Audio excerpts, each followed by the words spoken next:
A little harder to do when you're explaining. So I know I'm looking a little crazy, but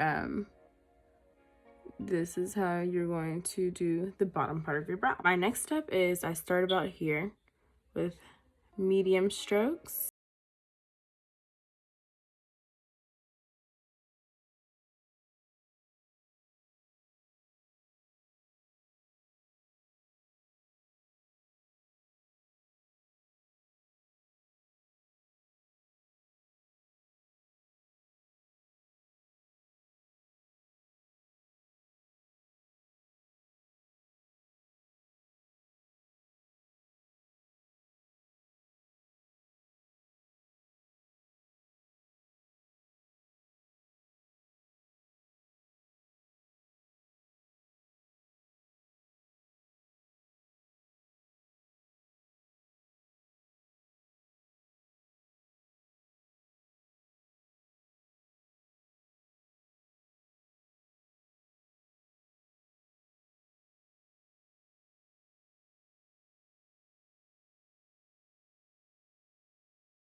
To correct. Now, your next step, this is either gonna make or break you. You need a nice concealer, right? So I'm gonna go in with my Glamouflage concealer in the shade Tan. And put a little on your hand. And I'm gonna use my Morphe brush. I actually have had this brush so long that the numbers have rubbed off. But it's this like slanted, it's a little, I need to get a new one, but it's this slanted brush, very sturdy, and you just dab it and you get about this much product. And then you're gonna start on the inside or the inner corner of your brow, and you're gonna go right up underneath it. You're gonna go a little bit outside up of it actually, and then you're going to just lightly stroke, small strokes, because if you go a little bit too fast or you do too long of strokes, you could really mess up your brow, and it's not worth it, guys. All the work that you just did, it's not worth messing up your eyebrows. So just lightly stroke And little mistakes like the mistake that I just made, I know you guys saw that, so easy to fix.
You can always use the concealer to clean that up. You don't want to point at the top of your brow. People like to say, oh, like I want a lot of arch. Where you're gonna get your arch is gonna be underneath the brow. But you wanna make sure when you're doing that, that you make that a nice curved line. I really just cannot stand seeing super pointed eyebrows because like they make you look angry. You don't want to look angry, you want to look sweet, you know? And if you want to look fierce, there's a way to get that brow, and I'm going to show you right after that how you can clean this up and make it more fierce. Or you can add to this brow and make it more fierce, but not angry looking, you know?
and just constantly like perfecting my brow.